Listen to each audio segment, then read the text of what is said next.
Welcome to Let's Get Defensive, the show where we talk about the best ways to defend yourself against bullies on the playground, bullies at school, bullies in the workplace. Guys, wrong show yet again. Seriously, how many more times do you get this wrong? I would say, what is it, dumb skulls? Probably. Anything right? Bullies at the workplace? Yeah. Yeah, so what do you want to talk about? Let's Get Defensive. The show where we take a deep dive into what's going on in the aerospace and defense space worldwide through a product lifecycle lens across the entire digital thread. We come up with challenges, we come up with solutions, and we sprinkle in a little bit of artificial intelligence along the way. Speaking of coming up with stuff, coming up we have GE, Waygate, Dassault Aviation, Blue Origin, Airbus, SpaceX, ULA, Exhale, Saab, MBDA, and Bell, and maybe more. That's right. First up, GE Aerospace and Waygate Technologies have collaborated on an AI-assisted borescope aimed at revolutionizing aviation engine inspections. Now, this tool is actually leveraging AI-driven assisted defect recognition to speed up the inspection process of high-pressure compressors, which notoriously has been pretty detailed and demanding. Guys, this is neat. AI is improving the efficiency and accuracy of these inspections, hopefully moving things along quicker as well. The borescope is going to be incorporated into maintenance routines for GE NX and CFM LEAP engines, which apparently promises quicker, more reliable results. Yeah, this is cool stuff. I mean, this is traditional AI, no doubt about it. Predictive maintenance, so I appreciate it. But even if it's traditional AI, not generative AI, it's still gonna lose itself in with a whole bunch of mixed tech environments. Integrating fancy AI, frankly, with legacy systems is like asking your teenager to use a rotary phone these days. Good luck with that. Yeah. Without a smooth, critical digital thread from design to inspection, you're left playing tech whack-a-mole with AI on this one. I wonder how many people watching this even know what a rotary phone is. I mean, that's Stone Age stuff by now. Yeah. Yeah. That sound. Yeah, I remember that. It would take forever. You couldn't dial something quick. But yeah, that's why we had short telephone numbers back in those days. That makes sense. Yeah, because speed and accuracy is actually super important, which you did not have on a rotary phone. But here we're looking for a collab tool that's designed to improve the speed and accuracy of the high pressure compressor inspections. That's almost a tongue twister. High pressure compressor. Yeah. Reducing the inspection times, delivering precise defect detections. So this is exactly the kind of use case I think that we've talked about time and time again for AI on the show, whether you're talking about the generative, traditional, fancy, not fancy. Still, it's AI, it's cool. And Andrew loves, we know that Andrew loves talking about AI. Yeah. What do I think is the most important area of the PLM to focus on here? I think it's how do we integrate this tech into the entire maintenance, the entire inspection strategies? Yeah, I think I'll win on with this one, Brian. Proactive defect management, it comes with a dash of skepticism on my mind.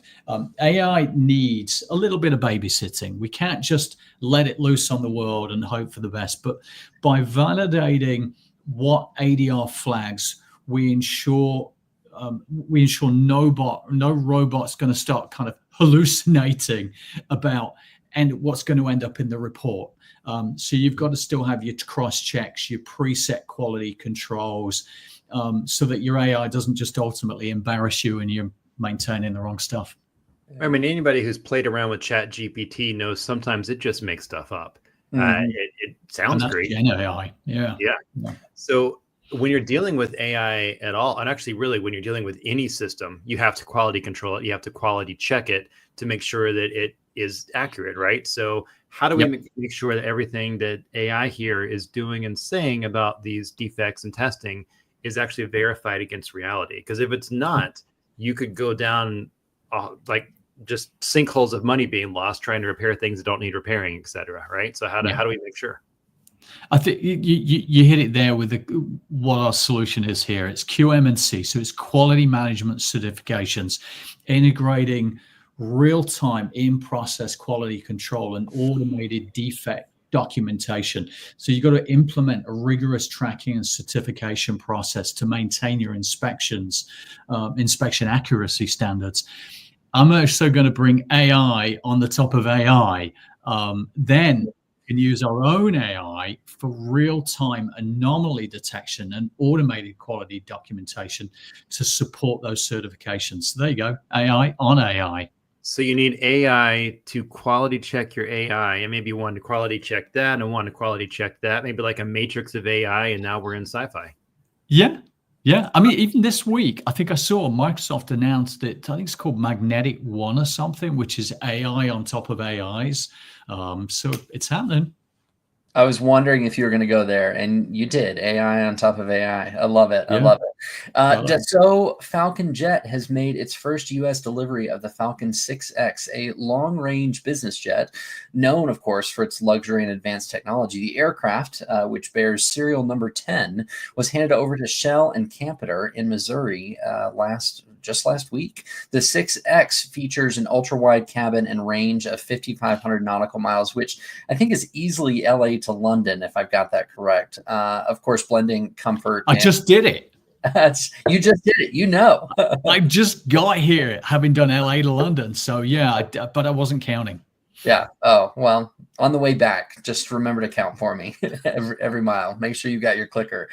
This delivery is marking a significant milestone for Dassault, which is expanding its footprint in the U.S. business aviation market. Yeah, this is really a whole new market for Dassault, which means a whole new set of requirements, a whole new set of regulations to verify, check, and meet, FAA, all of that stuff. But it also means a whole new marketing strategy, because how do you gain a market share in something that's already a really well-established area? Yeah. Okay, let me switch industries for 1 second. Automotive, Renault, Peugeot. You heard of them?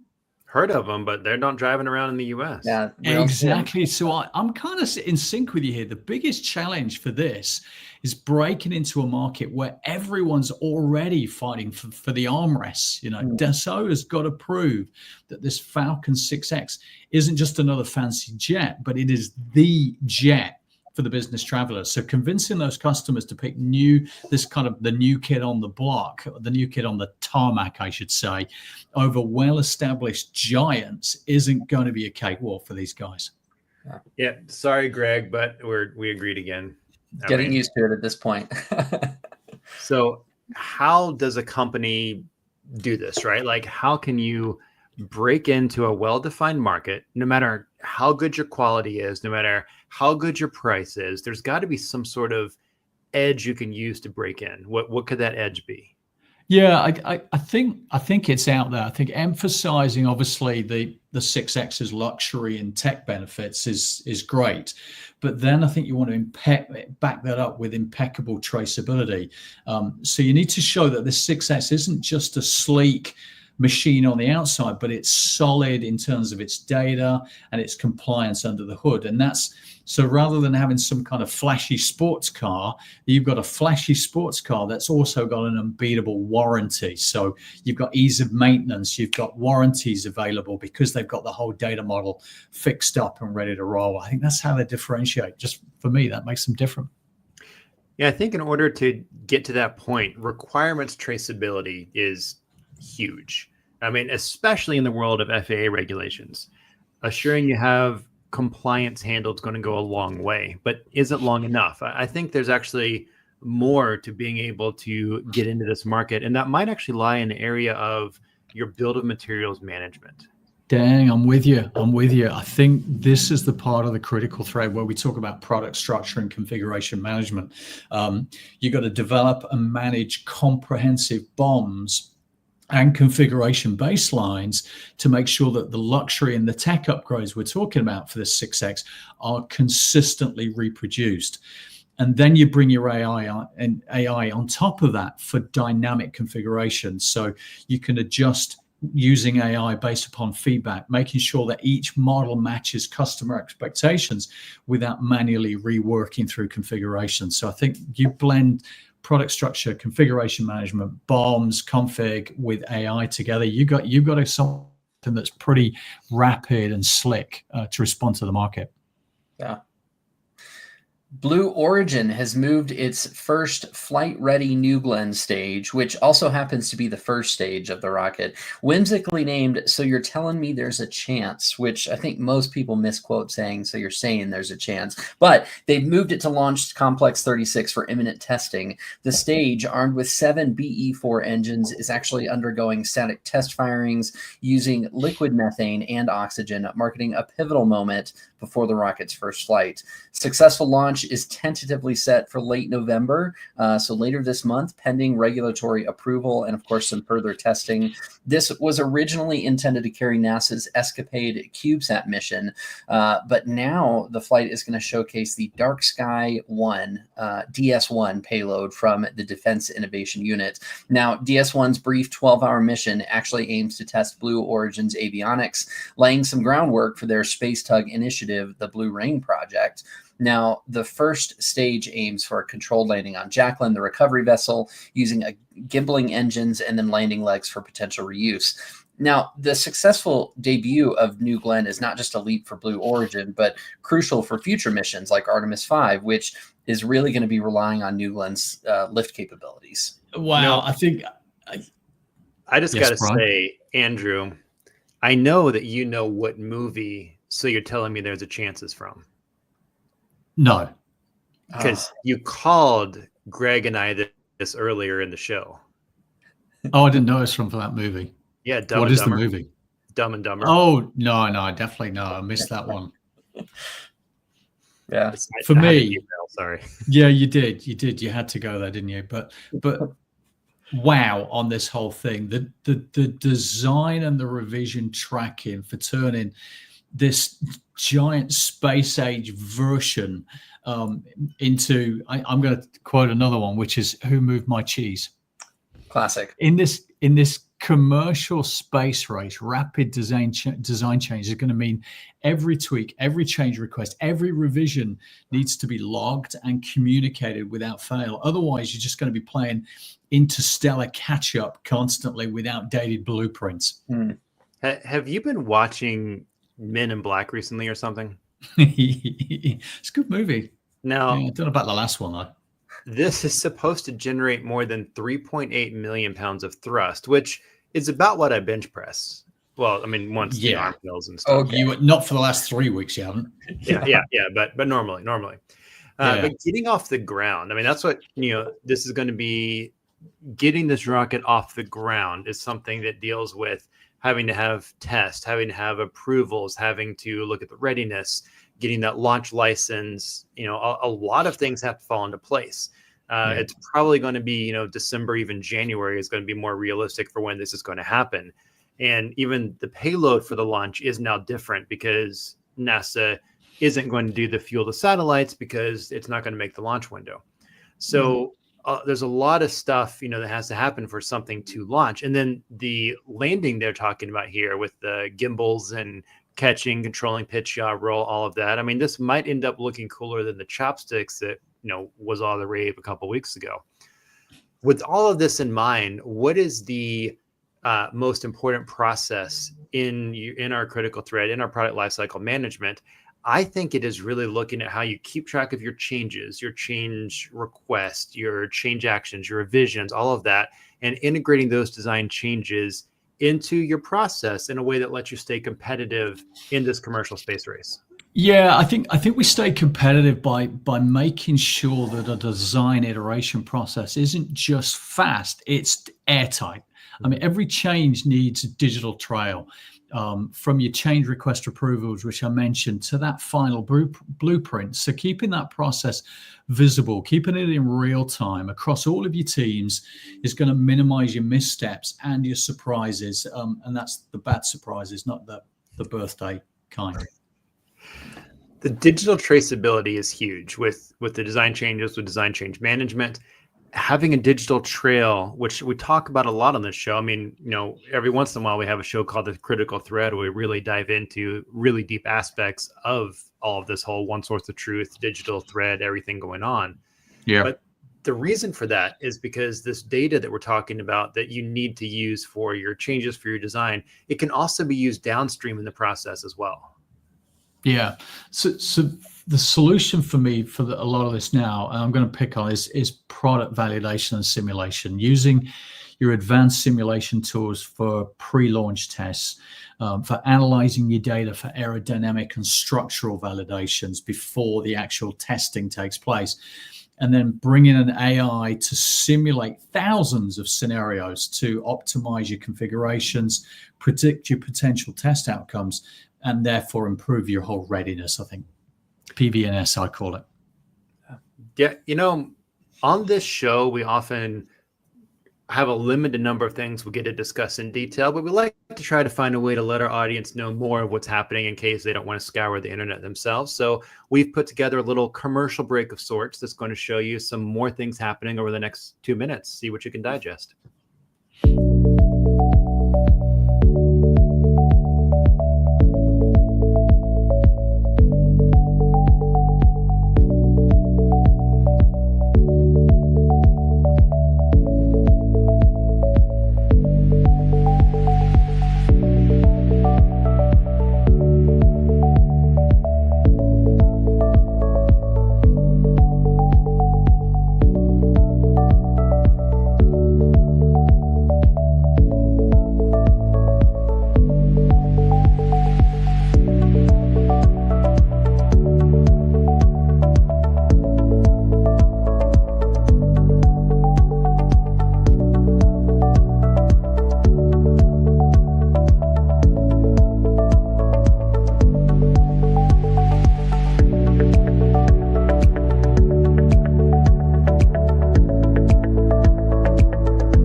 I did not have Rolls-Royce swimming on my bingo card for this week.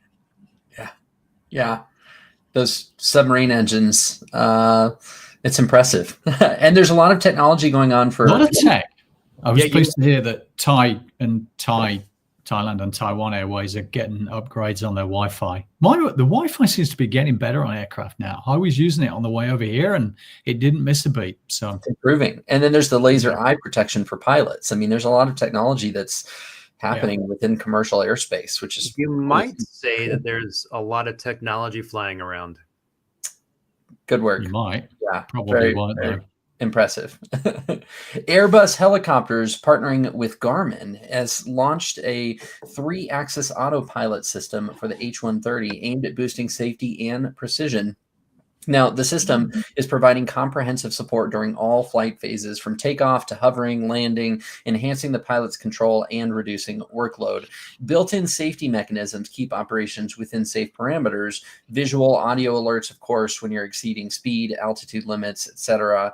The standout, I feel like the standout feature is the level button, which instantly rebalances the aircraft to stable flight, which is going to be ideal for disorientation, sudden weather shifts, etc. Pilots can now basically briefly relinquish controls for tasks like checking flight documents, enhancing their productivity and efficiency in the cockpit.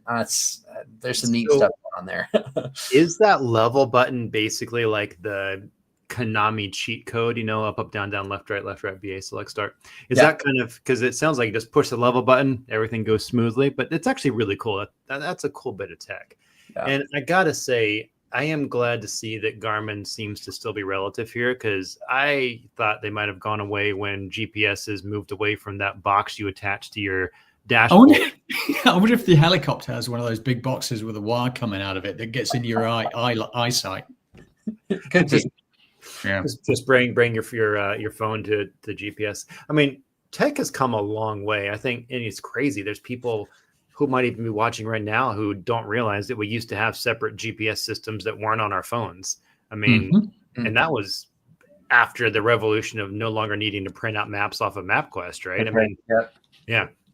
But no, this is really cool with all of the autopilot used for all the flight phases to keep the aircraft safe with the cool level button. I think that integration of this autopilot system into your aircraft system in general is going to be the biggest focus, the biggest challenge, because you need to be able to talk correctly to all the other systems on the aircraft and to future-proof whenever you bring in new and upgraded systems or replacing systems. So you've got to make sure that the information that is being fed into your autopilot and the information it needs to feed to other systems is all talking correctly, speaking the same language.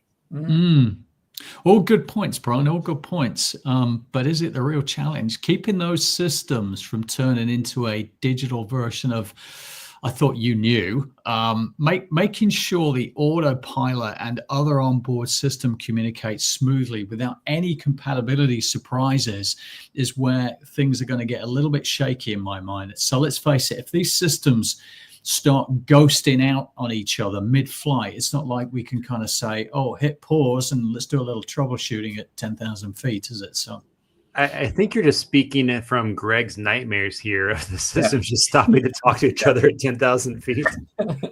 No, we're mostly on the same page with integration and communication. With all of these things, you know, I guess you want a nice harmonious talk between all these systems. Yeah. Okay, I guess our edge really is about making sure that every part of the aircraft, whether it's old, whether it's new, works together seamlessly, integration, et cetera, and that means mapping out a full digital thread that captures every single system, all of those connections, all of the potential upgrade paths as well as they go forward. That way the pilots ain't going to end up kind of wondering why the autopilot is trying to land in the nearest cornfield. Let's get Greg going again. You really are. Greg's nightmare is the plane. I'm never going to fly again. Never. Yeah, right. 10,000 feet, it just pulls over and asks for directions and then lands in a cornfield, and then the horror movie starts. Yeah. I think I want to see this movie. But so where are we at? We're mapped out the digital thread. We've figured out the upgrade paths. I think the next step is probably just kind of merging one of Andrew's favorite areas to talk about and then with one of my favorite areas to talk about. My favorite area is design and change management. Yeah, I agree. It's D&CM. It's design and change, getting those CAD models and those design revisions while making sure your change management is integrated into the whole production process as well. AI, I think, is going to be good here because it's going to help you track those design changes and verify that the revisions comply with all of your safety regs, reducing your risk of oversight. So yeah, D&CM with AI aiding and abetting. D&CM with a sprinkle of AI. Of course. SpaceX has revealed advanced crew cabins as part of its Starship human landing system for NASA's 2026 Artemis 3 mission. Cabins are actually featuring some spacious layouts for improved astronaut mobility functionality. They've got high-tech sleeping quarters designed for optimal rest and recovery, which is really going to support that physical and mental health on long missions. But then advanced and enhanced life support systems are ensuring continuous air, water, and resource supply, really prepping astronauts for week-long stays on the lunar surface. Now, Artemis 3 is actually going to mark humanity's return to the moon's surface for the first time ever. I mean, in 50 years, with a focus on the lunar South Pole. Real challenge on this one for me is balancing that whole luxury with the brutal laws of physics and the brutal laws of budgets as well. Building a spacious, comfortable cabin is one thing, but keeping them light enough for liftoff without needing extra rocket boosters is a whole different thing. So add in making sure that All of those things are then enhanced designs and don't compromise safety. And you've got the recipe of, you've got a whole bunch of engineers having a real tug of war over this one. Yeah. You know, at first we had Doge to the moon. Now we've got Artemis 3 to the moon. But making comfy living spaces seems to really be the first step to making space travel more popular and even more commonplace. Maybe this is the new mobile home. The cost and weight and functionality and safety are all important here, you know, with that tug of war Andrew's talking about between the different designers and engineers as far as how do we get all this to happen. Mm-hmm. Eventually, maybe even being able to manufacture these things at scale. Maybe we'll have, you know, what have they launched? 400 something rockets already. So, or not different ones, but there's some of those are reused. But, you know, maybe there's going to be a lot of these comfy things headed to the moon. But for now, I think the requirements is going to be my main focus, because you've got to be able to take what we're doing for the comfort and the requirements for comfort and make those work well with the requirements for weight and being able to actually fly. I think SpaceX, I mean, they've done 400 launches, you just said. 404. You compare that to Blue Origin, ULA, people like this. I mean, they're just a long way ahead, aren't they, in terms of experience? So, again, I think they're being smart. I think they are going to set a new standard for crew comfort that other players are going to need to chase. But staying competitive means having a bulletproof requirements capture process. So I guess we have to agree if we must, but you know, every design tweak impacts the whole system. So one luxurious feature too many, and you're going to be looking at, you know, like an Apollo 13 sequel without the happy ending. So I mean, you've got to be careful. Have you been on a movie watching binge? Because like the references to movies so far, we've only talked about 5 articles, and you've had at least one movie in each of them. I'm impressed. It was my inspiration. How do you set the new standard for crew comfort without knowing what those requirements of comfort are? And it's not just that, it's also being able to test things out, get feedback from the test results from people who will actually be in these things, and putting the feedback back into your design process. So we've got to have a way to take our requirements, our changes, feed those all back into our entire design process. Yep. Yeah. Which is why the solution to this one is concept and requirements gathering right at the start of the critical thread, gathering those detailed requirements related to the ergonomics, the safety, the resource management for optimal crew, cabin design. That's the core solution for this one. And then bring your AI in to help you prioritize and cross-reference all of these requirements with astronaut feedback and mission needs for iterative improvements. So you've got concept, requirements gathering, start there, bring in your AI on the top of it, just speeds the whole thing up and improves accuracy. You're even able to use those requirements to figure out like use AI to figure out what those requirements are too, because you can create a human model and kind of have the AI go through all the possible movements to make sure stuff works too. You can do a lot of stuff to even use AI to figure out those requirements and then use it to help make sure you've got all the cross references and data and everything you're talking about. So there's a lot of use case here. Yeah. When it comes to milestones and certifications, I feel like speed is of the essence, right?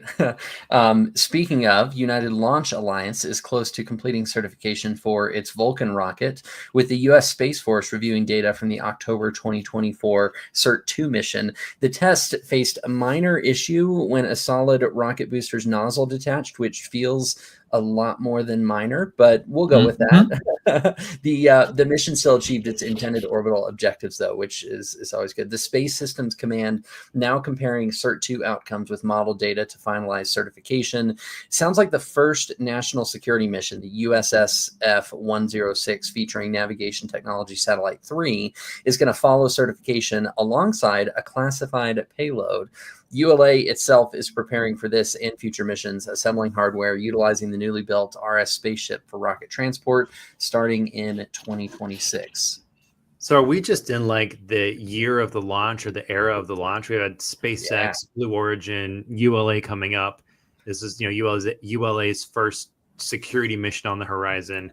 And with all of these, basically the what license to fly, I guess, is of utmost importance. You got to have that certification that lets you actually make all this happen, which means you got the analysis in the works. And the nozzle thing you mentioned, I think the nozzle popped off in one of the last tests, and then the solid rocket booster had to I think the nozzle that broke away, and then the rocket had to compensate. You know what? The number of errors in this sentence is high. Let's try that again. The whole nozzle thing caused a bunch of complications because you had the nozzle of the solid rocket booster break away, and then the rocket had to compensate for those. I think that reduced thrust, they said, or they have recently said, it was only about a 2% difference. So maybe it was kind of minor, but it still is pretty big. And also cool how you can compensate for it when things happen, right? But figuring out how we take the results of past tests, put them into these new things, these new plans for launching, and make all of these things work so we can get certified to launch, that's huge. Mm-hmm. Yeah, I think you're spot on with the focus on launch timing and the hiccup with the nozzle. But the challenge, I think, turning that certification process into more than just an endless game of let's go find that file for certification. It's making sure every requirement and last minute change is accurately captured, verified, and traced without anything slipping through the cracks. I mean, that nozzle mishap, that's a perfect reminder that even one wayward part can send the entire process spiraling back down to a drawing board. That goes back to your whole Apollo 13 reference earlier, because one minor thing can have huge cascades of problems down the road. Yeah. During the certification process, they had to look back at requirements and verify they met them while noting any changes that have occurred. And then the approval process itself is hugely requirements based, which is why that's the main area I think you got to focus on, is just getting everything certified, getting your requirements checked off. Yeah. The ULA's competitive edge has to hinge on making that certification process not just efficient, but 100% bulletproof. That's going to require requirements traceability, so that every design change, every test result and adjustment is clearly documented and linked up. Real-time updates are going to make sure that any issues like an unexpected nozzle detachment are flagged and resolved before they become bigger problems. So when the national security gets involved in this whole thing, there can be zero tolerance for oversight. Yeah, you've got to have your requirements traceability just nailed down. Yep.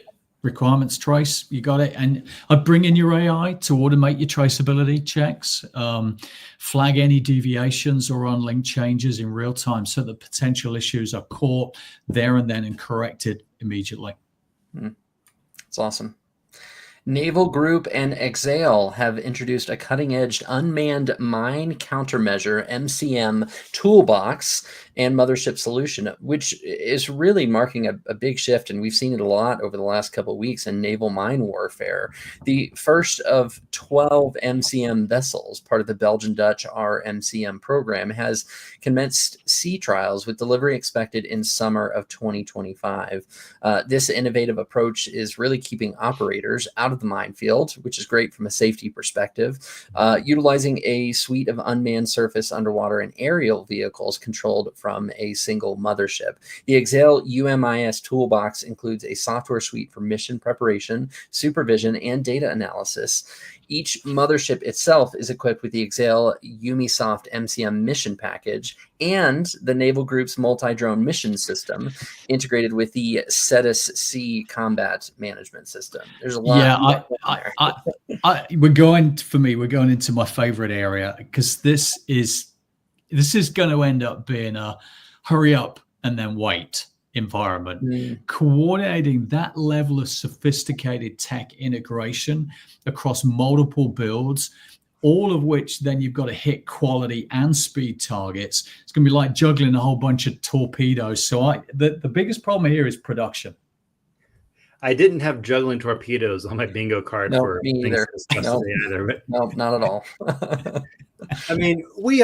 Let's be honest, we all played Minesweeper back in the day, and I think that's this is just next level Minesweeper, right? But no, really, drones integrated with the mothership vessel it's a cool concept. And you've got was it one ship that's having a sea trial, you said, in 2025. There's been 2 that were launched already that are in different stages of outfitting. There's a 4th ship launching in December, and there's 7 ships under construction and the assembly lines right now. This is an impressive venture. It's basically looking at a paradigm shift in mine warfare, keeping the mothership and the crew safe while having the drones work faster than humans could have, more efficiently. A lot of cool tech. But I think figuring out how to get all of this made with speed and quality is really the area that we've got to focus on. Yeah. I think so. It's how they control that tech landscape with full integration between the unmanned tools and that mothership. And for that, they need a well-oiled production management process that keeps everything aligned, from R&D right the way to the final sea trials. Yeah, well-oiled, but it's got to be a nice, environmentally safe well-oiled, because we don't want another Exxon spillage issue, right? You know. Yeah. But how does a company go about making everything at speed, being able to take the lessons learned from ones that are currently under assembly and the things that went well and didn't go well, add that to the next ones, and also make sure that just the whole process is running smoothly? I mean, really, you almost have to start back at your supply chain to make sure everything runs smoothly. Okay, you just ruined it. The first thing you've got to do is, because I mean, you can have all your stuff coming in, I get it, but if you've got it into your shop floor, into your production, what next? Because you can bring everything in or nothing in, but if you ain't ready for it, so you've got to implement standardized lean manufacturing processes to streamline production across multiple builds, as we've said, and ensure consistency. And that approach allows for better coordination of complex operations. You've got to reduce your downtime. You've got to boost your production speed. So that whole kind of process MES MOM solution is going to be needed here. And then I'm going to bring AI in. No way you could possibly use AI here. I'm going there. AI brought into that MES MOM environment for real-time process optimization and predictive maintenance as well. Make sure that you've got all your production hiccups flagged there and then and addressed before they lead to any delays. And AI will also simulate production scenarios. There's your kind of generative stuff coming in to identify the most efficient workflow and minimize resource bottlenecks. So that keeps you back on, gets you on track, and gets you in line with the whole timeline that's needed. You know, speaking of timelines, it's about time for one of those commercial break things.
As far as acronyms go, SMASH, I mean that's good. Was that even an acronym? I'm just. It wasn't an acronym. They just called something SMASH, which without even need for an acronym. Good for them. You should do BSU or something like that. But it was the usual four, wasn't it? It was Middle East, South China Sea, Ukraine, and the fourth one, Peru. Yeah. What's Peru doing there again? Is there something going on in Peru that we don't know about? I mean, I know they've got a bit of kind of dodgy stuff going in the mountains and maybe some bandits or something, but I noticed they were even going naval this time around. So just getting ready for the worst. That's all. That's where isn't that where that like Godzilla, came from in one of the recent movies, or could be, monster attacks. I think so. The portal. I thought Godzilla always came from Japan. Well, that's where Godzilla is really a global phenomenon now. Yeah. Used to be from Japan originally, but there's also a lot of naval stuff happening, right? I mean, you have the submarine mothership attacking drones, which I feel like in the last commercial break, there was an anti-submarine from the air. So it's interesting. Like, yeah, we're getting a lot of cross between water and land and sea, which is cool. And then one of the articles was Saab, Grintech Defense, has unveiled the USME 400, which is a third generation wideband digital electronic support measures system, ESM system, for naval applications. Now, the USME 400 is actually serving as a flagship naval radar warning and ESM system, offering enhanced capabilities for modern naval operations, emphasizing the importance of ESM as primary sensors for navies operating in radar silence, which provides critical situational awareness. Now, this was just showcased at the Euronaval exhibition in Paris. So excited to see it roll out, I think, next year. Yeah, integration. Yeah. These systems can be integrated with the naval laser warning system, with the multi-ammunition soft scale systems, with decoy systems, with the electronic countermeasure systems, all sorts of stuff. I think some of the earlier versions were already integrated with 15 systems. And with all of this integration, how do we make sure the integration can happen correctly? Of course, for me, I got to go look back. What are the requirements for integrating? Well, yeah, integration definitely is the word of the day. But the kicker for me here is keeping this from turning into, wait for it, Franken system. I am impressed. I mean, turn it into a Franken system. But let me explain what I mean by that, because you may not understand what I mean by that movie analogy again, where everything works in theory, but in practice, you've got parts that won't talk to each other. So integrating this with your existing naval systems without compatibility nightmares is where it gets really, really tricky. And that's not even getting started on making sure it plays nicely with their antiquated legacy tech. I mean, you can't have integration without knowing the requirements of that integration. That's how you make sure you avoid the compatibility nightmares, the Franken systems. That's how you make sure you avoid playing with the, or that's how you make sure you play nice with your legacy systems and future-proof with any sort of future systems. Yeah, I think the whole Saab value proposition lies in making sure that third gen system isn't just advanced, but it's plug and play. And it's adaptable with a range of existing and future technology. So that means they've got to have clear, updated requirements, of course, and a bulletproof integration plan. So we came together. Yeah, I mean, basically, you agree that I'm right, which is you've got to make sure you can communicate with requirements.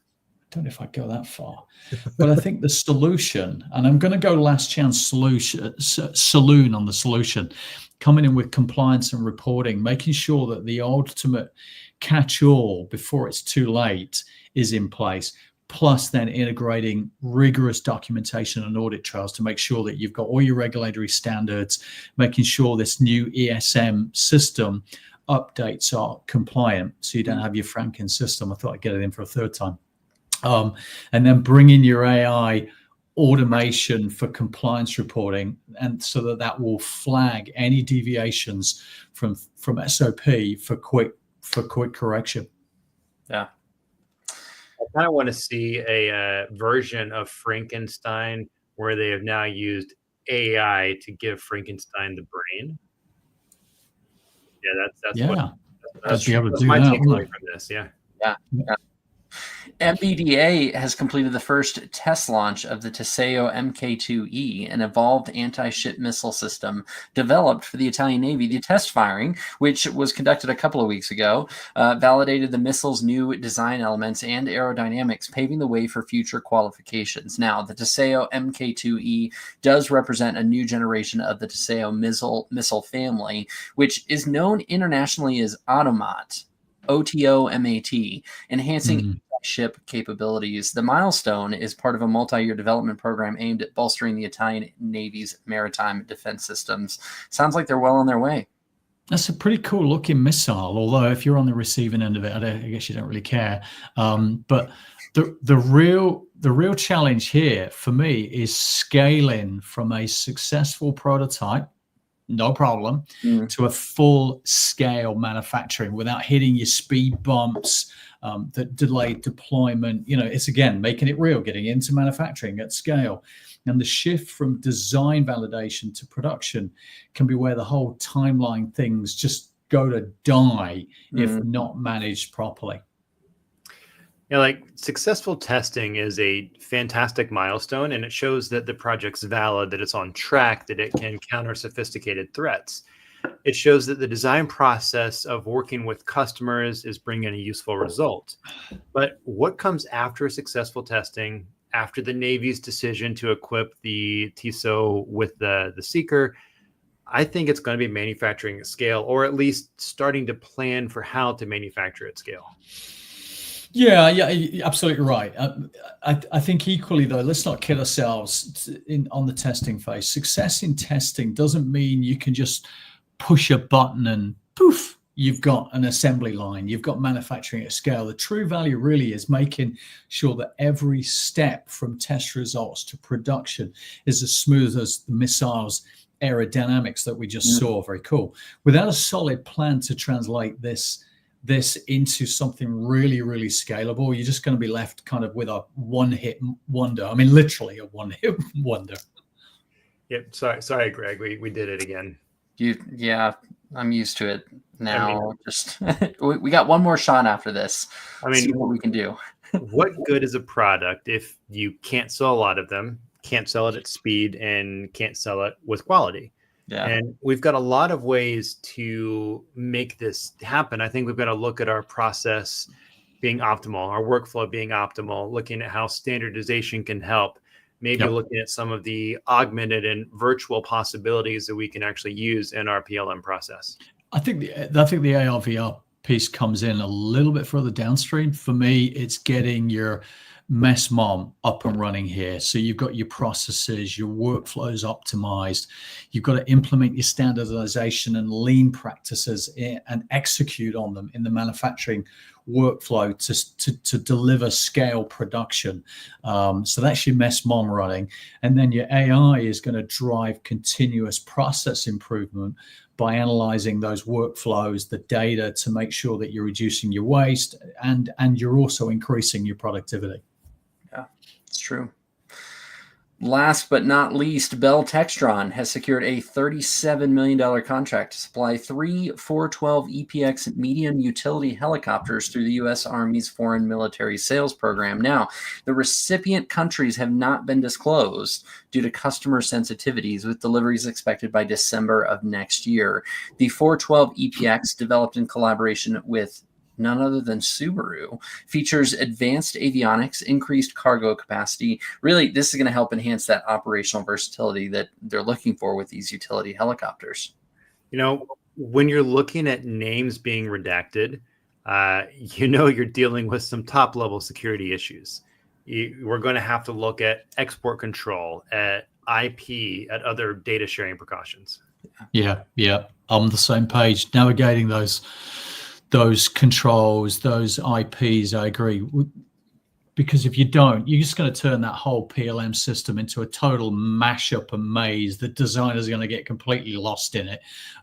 So making sure that the sensitive data isn't accidentally shipped off with the spare parts order when it comes through is where it's going to get kind of real fun back in the product lifecycle. Yeah, I've worked with some of these data transfer projects, and making sure it's all done in a way that you or your company or yourself don't end up in prison is of utmost importance. You have to build all these securities into your PLM system in a way that makes sure you get the proper data to your customers. Yeah. I think you can build them in, but it's kind of like saying, I'll just add a bit of security in there along the way. I think it's more like trying to wire an electric fence around a moving target. Bell needs to really make sure that their systems are tight enough to comply with these regulations, but flexible enough to deliver the data to clients without causing, a bit of a diplomatic incident along the way. So one wrong click and someone's going to get a very, very awkward phone call from the DoD. So you got to fix that. Yeah, I think it's a fair statement to say that all of our customers appreciate preventing that awkward call from the DoD.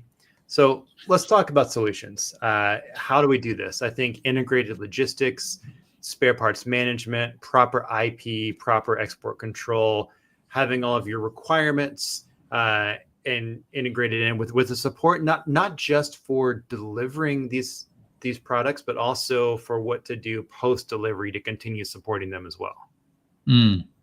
So what are you going for?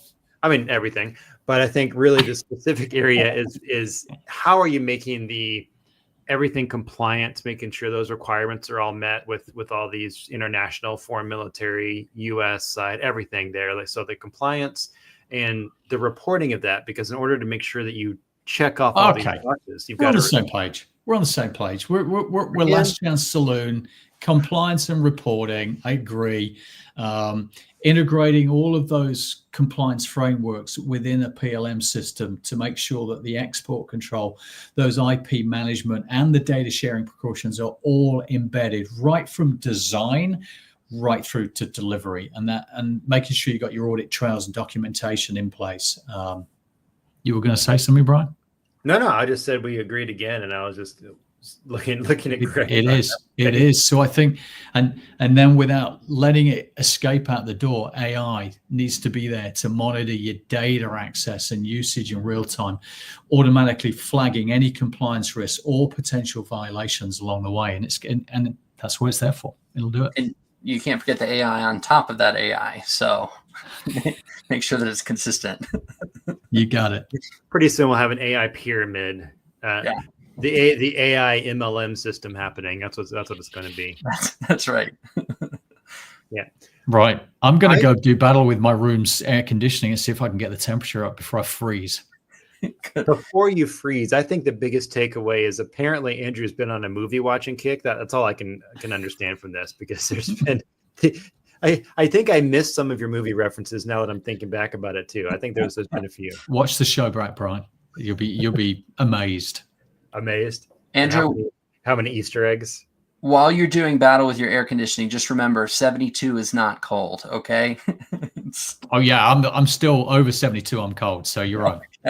Yeah. Is that okay, guys? Fahrenheit. Yeah. See. Yeah. And on that note, everybody, thanks for joining us. We'll see you next week. Have a good week. Bye.